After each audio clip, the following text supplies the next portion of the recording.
ओम श्री परमात्मने नमः. आज आपण गीतेच्या दुसऱ्या अध्यायाला सुरुवात करणार आहोत. सुरुवात करूया. पहिल्या अध्यायात वर्णन केल्याप्रमाणे अर्जुनाचे मनात कौरवांविषयी अत्यंत दया उत्पन्न झाल्यामुळे तो कर्तव्यापासून परांगमुख झाला. धनुष्यबाण टाकून देऊन युद्ध न करण्याचा त्याचा निश्चय झालेला पाहून भगवान श्रीकृष्ण त्याला आपले कर्तव्य करण्याचा उपदेश करणार आहेत. या प्रसंगाचे वर्णन संजय धृतराष्ट्रास सांगत आहे. श्लोक पहिला. संजय उवाच तंतथा कृपयाविष्ट मष्टुपूर्णाकुले क्षणं विषीदन्तमिदं वाक्य उवाच मधुसूदनः. अर्थ. संजय म्हणाला, याप्रमाणे करुणेने व्याप्त अश्रूंनी डोळे भरून आलेल्या खिन्न हृदय झालेल्या त्या अर्जुनाला मधुसूदन श्रीकृष्ण असे म्हणाले की, काय म्हणाले ते पुढील विवरणात पाहूया. संजय धृतराष्ट्राला युद्धभूमीवरील अर्जुनाची स्थिती कशी झाली आहे हे सांगत आहे. अर्जुनाचे मनात कौरवांविषयी अत्यंत दया व प्रेम उचंबळून आले व त्यांचे विषयी आपलेपणाची भावना मनात दाटून आली व त्याचबरोबर त्याला असेही वाटू लागले की आपण युद्धासाठी यांचे विरुद्ध उभे राहिलो तर यातील कोणीही जिवंतच उरणार नाही, कारण अर्जुनाचे हातून ते खात्रीने मारलेच जातील. या आत्मविश्वासामुळेच त्याचे समोर सर्वांच्या मृत्यूचे एक भयंकर चित्र उभे राहिले. त्यांच्या मरणाच्या कल्पनेतील चित्रामुळे अर्जुनाचे डोळे अश्रूंनी भरून आले, मन खिन्न झाले, दुःख व शोकाने त्याचे अंतःकरण द्रवले. ज्ञानदेव सांगतात की खरे तर अर्जुन खूपच धैर्यवान होता, पण तरीसुद्धा त्या परिस्थितीत त्याचे हृदय द्रवले. सधीर परिविरमले हृदय तयाचे, म्हणोनी कृपा आकळीला, दिसतसे अतिकोमा इला. तो अगदी कोमेजून गेला आहे असं वर्णन ज्ञानदेव करतात. युद्ध करण्याचा यापूर्वीचा जो निश्चय केला होता त्याचा त्याला खूप पश्चाताप होऊ लागला. म्हणून या युद्धाची तो निंदा करू लागला की या युद्धाने कसा सर्वनाश होईल, पाप घडेल, पूर्वजांसह सर्वांना नरकवास भोगावा लागेल आणि म्हणूनच मी युद्ध न करण्याचा निश्चय केलेला आहे असे तो श्रीकृष्णाला सांगत आहे. आणि श्रीकृष्णाने जेव्हा अर्जुनाची ही अवस्था पाहिली तेव्हा त्यांना आश्चर्यच वाटले आणि ते अर्जुनाला म्हणाले, काय म्हणाले ते पुढील श्लोकात पाहूया. इथे थांबूया. धन्यवाद. श्लोक दुसरा. श्री भगवान वाच कुतस्त्वाकश्मलमिदं विषमे समुपस्थितम् अनार्यजुष्टमस्वर्ग्य कीर्तिकरमर्जुन. अर्थ पाहूया. श्री भगवान म्हणाले, हे अर्जुना, अनार्य ज्याचे आचरण करतात, म्हणजे आर्यजन ज्याचे आचरण कधीही करत नाहीत किंवा ज्यांचा स्वीकार करीत नाहीत आणि ज्यांचेमुळे स्वर्गप्राप्तीत अडथळा उत्पन्न होतो, ज्याने दुष्कीर्ती होते, असे हे मनाचे औदासीन्य या प्रतिकूल समय तुला कोठून प्राप्त झाले. विवरण पाहूया. श्री भगवान श्रीकृष्ण अर्जुनाला आपल्या आर्यत्वाचे रक्षण करण्याचा आदेश सर्वप्रथम करत आहेत, कारण आर्यत्वाच्या रक्षणात सर्व मानव धर्माचे रक्षण अंतर्भूत आहे. आर्य शब्दाचा अर्थ योग्य, श्रेष्ठ, सन्मान्य, उच्च कुलोत्पन्न, प्रभू, सदाचाराचे वर्तन करणारा असा आहे. आर्य म्हणजेच सुसंस्कृत सभ्य माणूस. अर्जुन ज्याप्रमाणे आता युद्ध करण्याविषयी सांगत आहे तसे आर्य कधीच करणार नाहीत. जे अनार्य असतात तेच अशा प्रसंगाचे महत्त्व व गांभीर्य न जाणता मनास येईल तसे व्यवहार करतात. यापूर्वी मानधाता, जनक, श्रीरामचंद्र अशा अनेक राजांचा आदर्श लक्षात घेऊन या प्रसंगाला योग्य असे आपले आचरण ठेव असे श्रीकृष्ण सांगत आहे. विषय समय समोर उभा असलेला शत्रू ज्याने आत्तापर्यंत पांडवांना फक्त त्रासच दिला आहे, नुसता त्रासच नाही तर ते अनेक वेळा त्यांचे जीवावर उठले आहेत, अपमान केला आहे, त्यांच्या पत्नीची अब्रू लुटण्याचा प्रयत्न केला आहे, कपट केले आहे. त्यामुळेच पांडवांना द्रौपदीसह वनवास भोगावा लागला होता. लोकांचे घरी दास म्हणून राहावे लागले होते. या सर्व प्रसंगी पांडव अत्यंत संयमाने वागले. त्यांनी शांतिमय दयादृष्टी ठेवली, परंतु त्याचा परिणाम यांच्यावर झाला नाही. या शत्रूचे मन किंवा मत परिवर्तन ते करू शकले नाहीत, तर ते लोक जास्तच मदांध झाले. पांडव त्यांचे काहीही वाकडे करू शकत नाहीत याची त्यांना खात्रीच पटली आणि त्यांनी सुईचे अग्रावर मावेल इतकी सुद्धा जमीन देणार नाही असे सांगून युद्धाची सिद्धता करून ते रणांगणावर यांचे विरुद्ध उभे राहिले आहेत.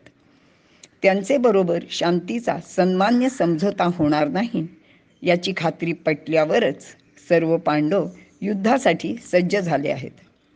यातच सर्वांचे हित आहे. या सर्व गोष्टी अर्जुन जणू विसरलाच आणि विषमे म्हणजे अगदी अयोग्य वेळी त्याला हे सर्व असे काहीतरी वाटू लागले. हे युद्ध करायचे आहे याची खूप आधीपासून अर्जुनाला व पांडवांना जाणीव होती. त्यासाठीच अर्जुनाने वनवास कालात प्रत्यक्ष भगवान शंकरांकडून पाशुपतास्त्र व इंद्राकडून अन्य दिव्य अस्त्रे प्राप्त केली होती. याचा विचार करून आणि यापूर्वीचे वनवासातील व अज्ञातवासातील अर्जुनाने जरी कष्ट आठवले तरी त्याचा युद्ध न करण्याचा विचार मनात राहणार नाही. तो या युद्धाच्या स्वकर्तव्यापासून ढळणार नाही असे श्रीकृष्ण त्याला सांगत आहे. स्वर्गद्वार शिवाय हे युद्ध म्हणजे क्षत्रियांसाठी खुले झालेले स्वर्गाचे दारच आहे आणि अर्जुन रणांगणावरून पळून गेला तर स्वर्गप्राप्तीतील तो मोठाच अडसर असेल. यावेळी अशा प्रकारे रणांगण सोडून गेल्याने अर्जुनाची दुष्कीर्ती होईल. आत्तापर्यंत अर्जुनाने रणांगणावर अनेक लढाया जिंकून खूप मोठी कीर्ती मिळवलेली आहे, ती एका क्षणात नष्ट होईल. क्षत्रिया रणी पळून जाणे ते कोणच साहे लाजिरवाणे. पण अर्जुन हे काहीच लक्षात घ्यायला तयार नाहीये. म्हणून श्रीकृष्ण अर्जुनाला जरा रागावूनच विचारत आहे की अरे, ही काय तुझी स्थिती झाली आहे? तू स्वतः कोण आहेस ते विसरलास की काय? यापूर्वी अनेक युद्धात पराक्रम केलेला अर्जुन आता धनुष्य टाकून भीतीने थरथर कापत आहे, रडत रथात बसला आहे. काय म्हणावे याला? काही काळाचे तरी भान आहे की नाही? याला या युद्धाची भीती का बरे वाटत आहे? कश्मल म्हणजे कलंक, अज्ञान. येथे अर्जुनाचे मनात भीती होती कारण त्याला पापपुण्याचे नेमके ज्ञान नव्हते. म्हणून कृष्ण त्याला विचारत आहे की हे भलतेच तुला काय झाले आहे? असे अशोभनीय वर्तन अर्जुनाने अजिबात करता कामा नये आणि म्हणून श्रीकृष्ण त्याला अजून समजावून सांगण्याचा प्रयत्न करीत आहे. ते पुढील श्लोकात पाहूया. इथे थांबूया. धन्यवाद.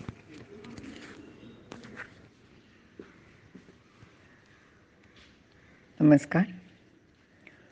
भगवान अर्जुनाला त्यांनी आपली अपकीर्ती होईल असे काहीही करू नये यासाठी समजावून सांगत आहेत की तू तुझ्या मनाचं हे दुर्बलता टाकून दे. कसं समजावून सांगतायत, काय करतायत ते पुढच्या श्लोकात पाहूया. श्लोक 3. क्लैब्यमास्मगमः पार्थ नैतत्त्वयुपपद्यते क्षुद्रं हृदय दौर्बल्यं त्यक्तोत्तिष्ठ परन्तप. अर्थ पाहूया. हे अर्जुना, पार्था, तू नामर्दपणाचा स्वीकार करू नकोस, कारण हे तुला योग्यही नाही. माणसाने नेहमी सावधपणे आपले कर्तव्य करावे. प्रतिकूल परिस्थितीत विशेष दक्षतेने स्वकर्तव्याचे पालन केलेच पाहिजे. अशा प्रकारचा नामर्दपणा न करता मनात वीरवृत्ती धारण करून हृदयाचे दुबळेपण दूर करून युद्धाला तू सन्मुख हो. विवरण पाहूया. क्लैब्यम मास मगम. क्लैब्य म्हणजे नपुसकपणा किंवा नपुसक. अर्जुना, तू नपुसक, नामर्द असा होऊ नकोस. यावेळी श्रीकृष्ण अर्जुनाला नपुसकपणा सोडून द्यायला सांगत आहे. कारण तसंच आहे की थोडेच दिवसापूर्वी अज्ञातवासाचे काळात अर्जुन बृहन्नळा बनून विराटाचे कन्येला नृत्य शिकवण्याचे काम करीत होता. इंद्रपुरीतील उर्वशी नामक अप्सरा अर्जुनाचे रूपागुणावर भाळली होती. तिने तिचा स्वीकार करण्याची गळ त्याला घातली होती. त्यावेळी अर्जुन तिच्या मोहपाशात न अडकता त्याने तिला झिडकारून टाकले होते आणि या अपमानाचाच राग येऊन तिने अर्जुनाला नपुसकत्वाचा शाप दिला होता.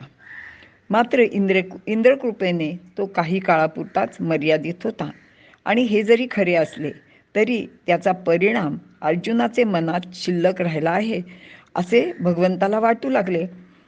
म्हणून तो त्याला नपुसकत्वाचा त्याग करून वीरपुरुषाप्रमाणे युद्धाला उभा राहा अशी आज्ञा करत आहे. कोणताही पुरुष किंवा स्त्री अन्यायाचा प्रतिकार करायला उभी राहते. अगदी मुंगीसारखे क्षुद्र कीटक, प्राणी, पक्षी कोणीही आपल्यावर हल्ला झाला तर त्यांना शक्य असेल तेवढा प्रतिकार करतातच. पण अर्जुन एवढे अन्याय, अपमान झाले तरी क्षमेची भाषा बोलत आहे, हे त्याच्या नामर्दपणाचेच लक्षण आहे असे भगवंताला वाटत आहे. नैतत्वयुपपद्यते. अशा आणीबाणीच्या प्रसंगी मनाची दुर्बलता धारण करणे पांडव पक्षातील प्रमुख योद्ध्याचे नेतृत्व करणाऱ्या शूरवीर अर्जुनाला मुळीच शोभणारे नाही. अर्जुन क्षत्रिय आहे, आर्यपुत्र आहे हे त्याने विसरता कामा नये. इथे अर्जुनाला पार्थ आणि परंतप अशा नावाने भगवंताने संबोधलेले आहे. पार्थ म्हणजे पृथेचा, कुंतीचा मुलगा. कुंतीने सुद्धा आपल्या पुत्रांना द्रौपदीच्या अपमानाचा बदला घेण्यासाठी युद्धाचा आदेश दिलेला आहे. पार्थ म्हणून आपल्या वीरमातेचे स्मरण श्रीकृष्ण अर्जुनाला करून देत आहे. शिवाय तो स्वतः परंतप म्हणजे शत्रूला ताप देणारा असा शूरवीर आहे. यापूर्वी अर्जुनाने निवात कवच नावाच्या राक्षसाचा समूळ नाश केला होता. युद्धामध्ये प्रत्यक्ष भगवान शंकरांना जिंकून पाशुपतास्त्र मिळवले होते. चित्ररथ गंधर्वाचा पराभव केला होता. विराटाच्या गायी पळवून नेणाऱ्या कौरव सेनेवर मोहनास्त्राचा प्रयोग करून त्यांची दैना केली होती. असा हा अर्जुन, याचे नाव ऐकताच शत्रुपक्षात मोठी घबराट होते. तो स्वतःच आज घाबरून इथे रडत बसला आहे. आता याला काय म्हणावे? अर्जुनाला उत्साह वाटावा म्हणून श्रीकृष्ण त्याला त्याच्या वीरवृत्तीची आठवण करून देत आहे. मनाचे दुबळेपण टाकून युद्धासाठी तयार व्हायला सांगत आहे. स्वामी विवेकानंदांनी, शिवाजी महाराजांनी, स्वातंत्र्यवीर सावरकरांनी हिंदुस्थानातील सर्व तरुणांना श्रीकृष्णाच्या या वचनाची आठवण करून दिली होती. पण आता मात्र सर्वांनाच या वचनाचा विसर पडला आहे की काय असे वाटते. अशी परिस्थिती आपल्या देशात निर्माण झालेली वाटते. एवढे ऐकूनही अर्जुन मात्र आपला युद्ध न करण्याचा हेका सोडायला तयार नव्हता. यानंतरही त्यांनी अनेक युक्तिवाद करून आपले म्हणणे कसे योग्य आहे ते श्रीकृष्णाला पटवून देण्याचा प्रयत्न केला आहे. तो काय म्हणतो ते पुढील श्लोकात पाहूया. इथे थांबूया. धन्यवाद.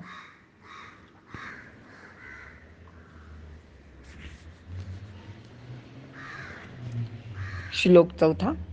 अर्जुन उवाच कथं भीष्ममहं संख्ये द्रोणैश्च मधुसूदन इषुभिः प्रतियोत्स्यामि पूजारावरिसूदन. अर्थ: अर्जुन म्हणाला, हे शत्रुनाशका अरिसूदना.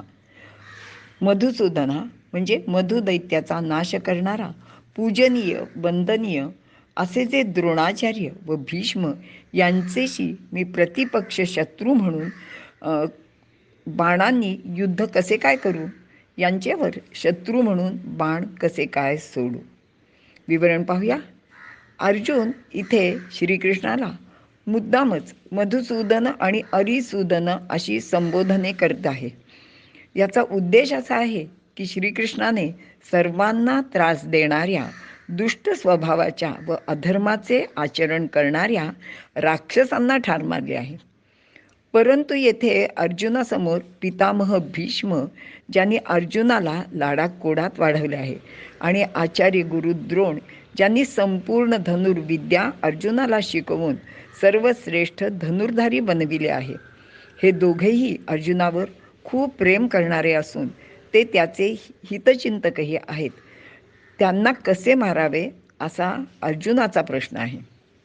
अशा रीतीने अर्जुन युद्ध न करण्याचे आपले मनोगत श्रीकृष्णाला सांगत आहे. तो म्हणतो की असे पहा की माता, पिता, गुरु इत्यादी पूज्य व्यक्तींची सेवा करावी, हेच तर खरे योग्य आहे ना. त्याऐवजी रणांगणावर त्यांचा वध करावा असे दुष्कृत्य माझे हातून कसे काय होईल? ज्या द्रोणाचार्यांनी शस्त्रास्त्र विद्या शिकविली, तीच त्यांची विद्या त्यांना मारण्यासाठी उपयोग आणण्याचा कृतज्ञपणा मी कसा करू?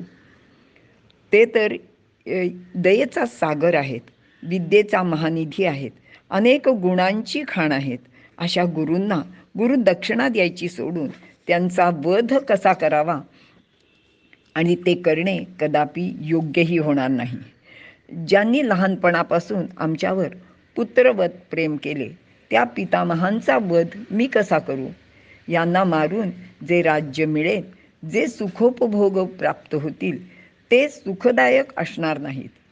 हे दोघेही अर्जुनाला आदरणीय व पूजनीय आहेत. त्यांच्याशी युद्ध करण्याच्या, त्यांच्या वधाच्या कल्पनेने जे महाभयंकर पाप लागेल, त्याचे भीतीने अर्जुनाची अशी स्थिती झाली आहे. त्याच्या मनातील विचारांचे वर्णन करताना ज्ञानदेव सांगतात, जेथीची कृपा लाहिजे वरू, तेथेची मने व्यभिचारू, तरी कायमी भस्मासुरू अर्जुन म्हणे. अर्थ असा आहे की ज्या श्री शंकरांनी भस्मासुराला वर दिला होता आणि तेथेच त्या शंकरांचा नाश करण्यासाठी भस्मासूर उद्युक्त झाला होता, आणि मी काही तसा भस्मासूर आहे का? मी काही इतका कृतज्ञ आहे का? असं तो भगवंतालाच विचारतो आहे आणि आपलं मनोगत आणखी पुढे सांगत आहे. काय ते पुढील श्लोकात पाहूया. इथे थांबूया. धन्यवाद.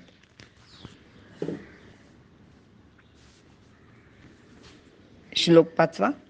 अर्जुन पुढे सांगत आहे, गुरुन हत्वा हि महानुभावान श्रेयो भोक्तुं भैक्ष्ममपीह लोके हत्वार्थ कामांस्तु गुरुनिहैव भुंजीय भोगान रुधिर प्रदिग्धान. अर्थ आहे, महान व अत्यंत उदार अंतःकरणाच्या गुरूंचा वध करण्यापेक्षा इहलोकी भिक्षांनावर उपजीविका करणेही जास्त श्रेयस्कर आहे. कारण गुरुजन जरी अर्थलुब्ध असले तरी त्यांचा वध केल्याने, म्हणजे रक्तपातामुळेच लभ्य होणारे विषयोपभोग, व तेही फक्त इहलोकीच मला प्राप्त होणार आहेत. विवरण पाहूया. महानुभाव म्हणजे महात्मे, श्रेष्ठ भीष्म व द्रोणाचार्य हे खरोखरच मोठे पुरुष होते. अशा महापुरुषांना युद्धात ठार मारून राज्य भोग भोगण्यापेक्षा भिक्षा मागून राहणे आम्हाला कल्याणकारक होईल, असं अर्जुन श्रीकृष्णाला सांगत आहे. ते कितीही मोठे असले तरी त्यांच्यात एक मोठा दोषही होता, आणि तो अर्जुन सांगतोय की अर्थकामान गुरु अशा शब्दांनी तो त्यांचं अर्थकामान या शब्दाचा मुद्दामच उपयोग करत आहे. कारण अर्थाची इच्छा करणारे लोभी असे हे गुरु आहेत. श्री व्यासांनी अर्थकामान तू गुरून असे सलग लिहिले आहे. म्हणजेच भीष्मद्रोण हे अर्थकामान पुरुष होते, आणि भीष्माचार्यांनी व द्रोणाचार्यांनी तशी कबुली धर्मराजाजवळ दिली होती. अर्थस्य पुरुषो दासः दास तू अर्थ न कस्यचित इति सत्यम महाराज बद्धोस्मी अर्थेन कौरवे. महाभारतात भीष्म पर्वात अध्याय 43 श्लोक 35, 50 आणि 76 मध्ये त्याचा उल्लेख केलेला आहे. पुरुष अर्थाचा दास असतो, मात्र अर्थ कोणाचाही दास नसतो. हे सत्यच आहे. कौरवांच्या पैशांनी बांधलो गेलो आहोत, अशा भीष्म द्रोणांच्या भाषणाचा स्पष्ट अर्थ आहे. येथे एक लक्षात घेतले पाहिजे की महात्मा हा सुद्धा माणूसच असतो. माणसाचे अंगी कोणता ना कोणता दोष असतोच, म्हणून महात्माही दोषयुक्त असू शकतो. अर्थामुळे गुरु द्रोण कौरवांचे मिंधे झाले होते. माहीत असूनही ते असत्याची, अन्यायाची बाजू घेत आहेत. ही गोष्ट चुकीचीच आहे.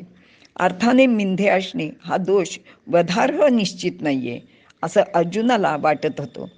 आणि ते खरे संपूर्ण असले तरी ते संपूर्ण खरे नाही, कारण ज्या पक्षाचे बाजूने ते उभे आहेत तो पक्ष अन्याय करणाऱ्यांचा, असत्याचा, मदांध लोकांचा आहे आणि म्हणूनच त्यांचे विरुद्ध लढण्याचा हा प्रसंग आला आहे. आता असे जरी असले तरी अर्जुनाच्या मनात मात्र आपल्या गुरूंबद्दल अपार प्रेम व आदर आहे व तो व्यक्त करताना ज्ञानदेव म्हणतात की ते द्रोणाचार्य कसे आहेत की स्नेहालागे माये म्हणिपे ते कीर होय, परी कृपा ते मूर्त आहे द्रोणी ये. हा कारुण्याची आदी, सकल गुणांचा निधी, विद्या सिंधू निरवधी अर्जुन म्हणे. शिवाय या अर्जुनावर तर त्यांचे विशेष प्रेम व कृपासुद्धा आहे.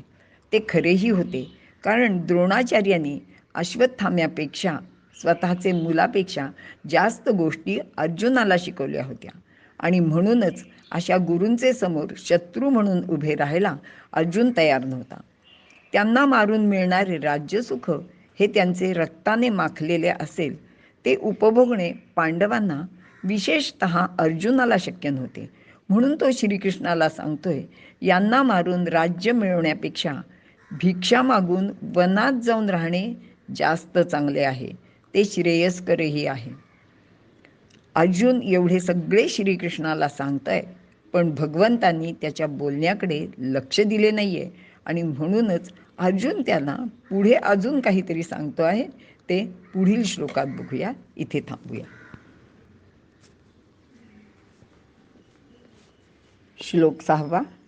न चैतद्विद्मः कतरन्नो गरीयो यद्वा जयेम यदि वा नो जयेयुः यानेव हत्वा न जिजीविषामस्तेव स्थिताः प्रमुखे धार्तराष्ट्राः. अर्थ आहे, भिक्षांनावर उपजीविका करणे अथवा स्वधर्म म्हणून युद्ध करणे यापैकी आम्हाला कोणते उत्तम ते समजत नाही. आम्ही त्यांना जिंकू अथवा ते आम्हाला जिंकतील हे काहीच सांगता येत नाही. शिवाय ज्यांचा वध केल्यानंतर आम्ही जिवंत राहणे देखील शक्य नाही, ते धृतराष्ट्रीय व त्यांचे पक्षाचे लोक समोर उभे आहेत. न चैतद्विद्मः कतरन्नो गरीयो. गरीय म्हणजे अत्यंत श्रेष्ठ, उत्तम. अर्जुन म्हणत आहे की मी नक्की काय करू ते कळेनासे झाले आहे. आता माझ्यासमोर उभ्या असलेल्या कौरवांशी, गुरुजनांशी लढावे की युद्ध सोडून वनात निघून जावे, यापैकी काय चांगले? कारण तसे दोन्हीचा परिणाम विचारात घेता दोन्ही गोष्टी चांगल्या नाहीत. कारण यांना मारून जय मिळाला तरी दुःखच आहे, त्यांना सोडून वनात निघून गेले तर त्यामुळे भिक्षा मागून राहावे लागेल, तेथे अपमान पचवावा लागेल आणि तेही मानी पुरुषाला योग्य नाही. यद्वा जयेम यदि वा नो जयेयुः. जर युद्ध केलेच तर पांडव जिंकतील का कौरव याचीही निश्चिती होत नाहीये, कारण कौरवांचे सैन्य संख्येने 1.5 पट आहे. शिवाय भीष्माचार्य व द्रोणाचार्यांसारखे प्रबळ वीर योद्धे त्यांचे बाजूनी लढत आहेत.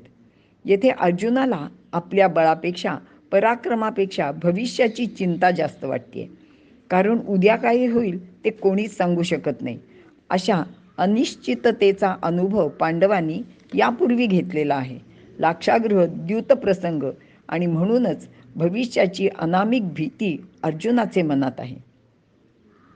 यानेव हत्वा न जिजीविषामस्. शिवाय या कुटुंबियांना मारून जगण्याची इच्छाही अर्जुनाचे मनात नाहीये. मग राज्य मिळाले तरी भोग भोगण्याची, हुकूमत चालवण्याची गोष्ट तर दूरच राहील. जर कुटुंबीय मारले गेले तर आम्ही जिवंत राहून तरी काय करणार? या लोकांमध्ये पांडवांकडील लोकसुद्धा मारले जातील. त्यात कदाचित 5 पांडवांपैकी कोणी एखादा दुसरा असूच शकतो, अशी भीतीही अर्जुनाचे मनात असावी. म्हणून तो म्हणतो, मग आम्ही तरी जिवंत राहून काय करणार? कुटुंब नष्ट झाले तर फक्त शोक, चिंता, दुःखच उरेल. ते भोगण्यासाठी जिवंत राहून काय करायचे? तेव स्थिताः प्रमुखे धार्तराष्ट्राः.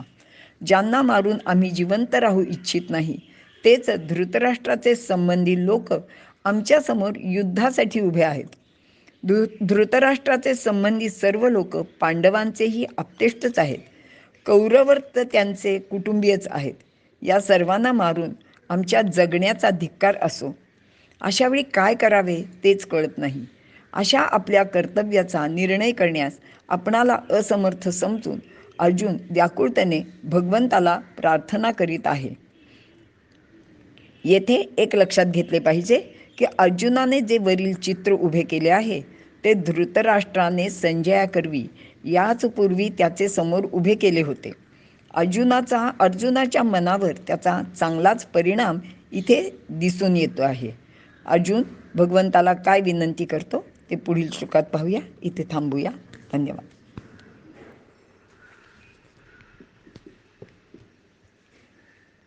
नमस्कार. आत्तापर्यंत आपण असं पाहिलं की अर्जुन आपण युद्ध न करण्याची अनेक कारणं भगवंताला सांगत आहेत. पण भगवंतांनी त्याच्या म्हणण्याकडे काही लक्षच दिलं नाही. आणि मग अर्जुनाला असं वाटायला लागलं की आपलं काहीतरी चुकतंय का काय?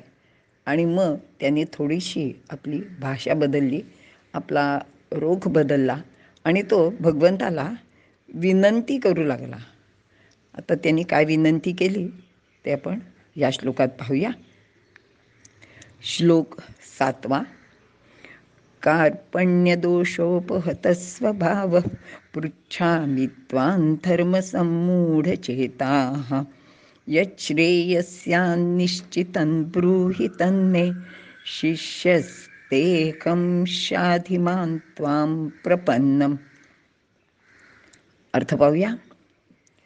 अज्ञाननिमित्तक दोषाने शौर्यादी जाती स्वभाव लुप्त झाल्यामुळे धर्मनिर्णय करण्याविषयी माझे अंतःकरण अगदी गोंधळून गेले आहे आणि म्हणून मी तुला विचारित आहे.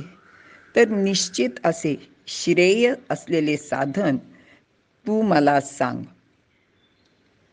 मी तुझा शिष्य आहे, म्हणून मला शरणागताला तू आता उपदेश कर. विवरण पाहूया. कार्पण्य दोषोपहतस्वभाव पृच्छामि त्वां धर्मसम्मूढचेताः. अर्जुनाला पापापासून वाचण्यासाठी युद्धातून बाहेर पडावेसे वाटत तर आहे. युद्ध सोडून जाणे त्याच्यासाठी चांगले आहे असंही त्याला नक्की वाटत होतं. कुटुंबियांना आणि श्रेष्ठींना ठार मारण्यापेक्षा वनात जाणे, भिक्षा मागून राहणे असे साधेपणाचे वर्तन केव्हाही चांगलेच असा समज त्याने करून घेतला होता. पण हे ऐकल्यावर श्रीकृष्णाने तर त्याला नामर्द, भित्रा अशी दूषणे दिली होती. अर्जुन क्षत्रिय आहे, त्याने युद्धातून पळून जाणे त्याच्या स्वधर्माविरुद्ध आहे आणि ही गोष्ट अर्जुन केवळ भीतीपोटी करीत आहे असेही कृष्ण म्हणाला. मग अर्जुनाच्या लक्षात आले की हत्येचा एक दोष निर्माण होऊ नये म्हणून आपण दुसरे काही दोष म्हणजे दीनता, भित्रेपणा, पलायन, युद्धात पाठ दाखविणे असे क्षत्रिय धर्माविरुद्ध वर्तन करायला जात आहोत आणि हे दोष आपल्याला लागतील. मग अर्जुनाला असंही वाटलं की यापैकी कल्याणकारक हिताची गोष्ट कोणती ते काही आपल्याला ठरवता येत नाही. जणू आपली बुद्धी एकदम मूढ झालेली आहे, संभ्रमित झालेली आहे आणि तिच्यामुळेच धर्मविषयात म्हणजेच कल्याणकारी गोष्टीचा निर्णय आपल्याला काही घेता येत नाही. त्याला त्याचे निश्चित कर्तव्य कोणते आहे, धर्म कोणता आहे हे सुद्धा कळेनासे झाले. म्हणून त्याने भगवंतालाच प्रार्थना केली व श्रेय निश्चितन ब्रूहि तन्मे असं त्यांनी त्याला सांगायला सांगितलं. याचा अर्थ पाहूया. या अध्यायातील दुसऱ्या श्लोकात भगवंत अर्जुनाला म्हणाले की भीतीमुळे युद्धापासून तू निवृत्त होत आहेस आणि हे आचरण अनार्यजुष्ट म्हणजे श्रेष्ठ पुरुषांना न शोभणारे असेच आहे. आर्य म्हणजे श्रेष्ठ पुरुष असे आचरण करीत नाहीत, तर ज्याने आपले कल्याण होणार आहे अशीच गोष्ट ते करतात. अर्जुनाचे मनात सुद्धा स्वतःच्या हिताची कल्याणाची इच्छा आहेच आणि म्हणूनच त्याला निश्चितपणे कल्याण होईल अशीच गोष्ट भगवंतांनी त्याला सांगावी म्हणून तो कृष्णाला विनंती करत आहे. शिष्यस्तेहम, कल्याणाची गोष्ट तर गुरूंना श्रेष्ठींना विचारायची आहे. इतका वेळ अर्जुन श्रीकृष्णाला सारथी म्हणून आज्ञा देत होता. माझा रथ दोन्ही सैन्याच्या मध्ये नेऊन उभा कर, मला जिथून सगळं दोन्हीकडचं सैन्य नीट दिसेल, नेमकं कोणाशी लढायचं आहे ते मला कळेल. पण आता कल्याणाची गोष्ट करायची आहे तर भगवंताने सांगावी असं जर असेल तर इथे आज्ञा चालणार नाही, तेथे मात्र विनंतीच हवी. विनंती श्रेष्ठ व्यक्तीला करायची आहे. म्हणून अर्जुन म्हणतो की आता मी तुझा शिष्यच झालो आहे आणि आपण मला माझ्या हिताची गोष्ट सांगावी. शाधी मान त्वाम प्रपन्नम, ज्या मार्गाचे ज्ञान नाही तो मार्ग गुरु दाखवतील, प्रकाश देतील, पण मार्गक्रमणा ज्यांची त्यानेच करायची असते. भगवंतांनी उपदेश केला तरी त्याचे अनुष्ठान अर्जुनाला करायचे आहे, पण अर्जुन तर ती जबाबदारी कृष्णावरच टाकायला पाहतोय. शिष्य गुरुवर जर निर्भर असेल तर गुरु आपल्या शिष्याची मातेप्रमाणे सर्व काळजी घेतो. म्हणून अर्जुन म्हणतो की मी आपल्याला शरण आलो आहे. इथे त्वाम प्रपन्नम या पदाची भगवंताला शरण होण्याविषयी बोलत आहे. शाधी माम म्हणजे मला उपदेश करा असेही तो म्हणतोय. त्यानंतर पुढे जाऊन त्याने श्रीकृष्णाला मी कदापि युद्धसुद्धा करणार नाही असेही सांगितले. आता अर्जुनाची मनस्थिती काय ती बघा. खरं तर एकदा शरणागती पत्करली की मग स्वतःचे स्वतंत्र असे मत उरत नाही. पण अर्जुनचं त्याचे मतही व्यक्त करतोय. श्रीकृष्णाला युद्ध न करणे कसे योग्य आहे ते वारंवार सांगतो आहे आणि त्याच्या बोलण्यात अतिशय विसंगती दिसते आहे. आता या श्लोकात अर्जुनाने 4 गोष्टी सांगितल्या. 1. कार्पण्य दोषो धर्मसम्मूढ चेतः. 2. यच्छ्रेयस्यान् निश्चितं ब्रूहि तन्मे. 3. शिष्यस्तेऽहम्. आणि 4. शाधिमान् त्वां प्रपन्नम्. कार्पण्य हा शब्द कृपणवरून बनला आहे. कृपण म्हणजे कंजूस. कृपण म्हणजे जो परमात्म्यास न जाणता मृत्यू पावतो तो कृपण, ह्या असा अर्थ बृहदारण्यात आलेला आहे. आणि यातील मूळ शब्द कृपा हा आहे. कृपाळू माणसाला इतरांची जी कृपा येते त्या करुणेला कार्पण्य हा शब्द वापरला आहे. अर्जुनाला आपल्या बांधवांबद्दल, गुरूंबद्दल जी करुणा वाटली व त्यामुळे त्याचा युद्धाचा निश्चय डळमळला, पराक्रम झाकू लागला, ती करुणा या प्रसंगी दोष ठरली. खरे तर कृपा करणे, करुणा येणे हा सद्गुण आहे, पण हा सद्गुण अनाठायी आहे. सद्गुणांची अर्जुनाची ही प्रकृती विकृती ठरून पाहत आहे, कारण तो शत्रूवर कृपा करायला निघाला आहे. या करुणेच्या दोषामुळेच त्याचा स्वभाव बदलला, त्याचा निश्चय नाहीसा झाला, तो धर्मसम्मूढ झाला. त्याला आपले खरे कर्तव्य काय आहे ते कळेनासे झाले आणि कर्तव्य म्हणजेच धर्म, धर्माने कसे वागावे हे चित्ताला कळेनासे झाले. म्हणजे मूर्खपणा पदरी येतो. म्हणून धर्माचे बाबतीत मन सम्मूढ झाले आहे. आपल्याला स्वतःला काही कळेनासे झाले आहे. पण अर्जुनाचं एक बरं आहे की त्याला एवढं तरी कळलं आहे की आपल्याला कळत नाही आहे, आणि म्हणून त्याने योग्य माणसाला म्हणजे श्रीकृष्णाला सल्ला विचारला आहे. तो त्याला शरणसुद्धा गेला आहे, त्याचे शिष्यत्वही पत्करले व त्याला कल्याणाचा मार्ग विचारला. येथे अर्जुनाने स्वतःचा अहंकार बाजूला ठेवलाय, म्हणूनच त्याचे पुढे कल्याण झाले. श्रीकृष्णाने त्याला शिष्य मानून ज्ञानाचा मार्ग दाखविला व ज्ञानसुद्धा दिले. पुढे श्लोक पाहूया. आपण इथे थांबूया. नमस्कार. अर्जुन आपल्या मनस्थितीचं वर्णन करतोय, भगवंताला सांगतोय.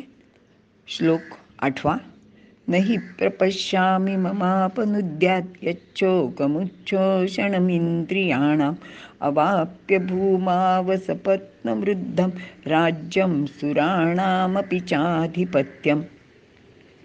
अर्थ: शत्रुरहित, निष्कंटक व संपन्न राज्य आणि देवांचे अधिपत्य जरी प्राप्त झाले तरी इंद्रियांना शुष्क करणारा किंवा त्यांचे शोषण करणारा शोक ज्याने नाहीसा होईल अशी एकही वस्तू मला दिसत नाही आहे किंवा कोणताच उपाय सापडत नाही आहे.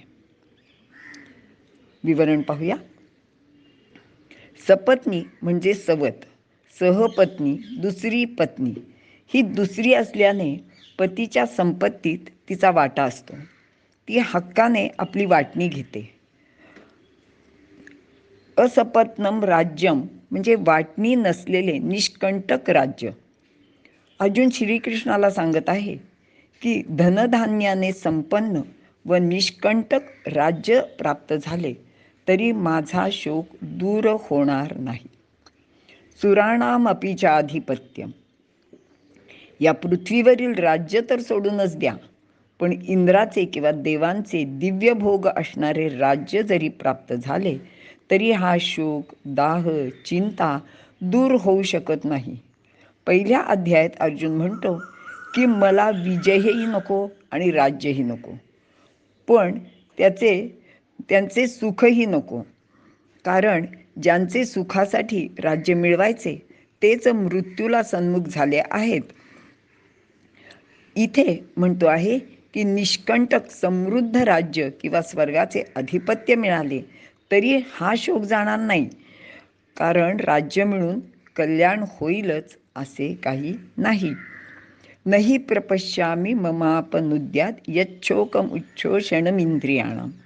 आपल्या आप्तबांधवांच्या, कुटुंबियांचे मृत्यूच्या कल्पनेनेही जर इतका शोक होत आहे तर प्रत्यक्ष त्यांच्या मृत्यूच्या प्रसंगाने किती शोक होईल.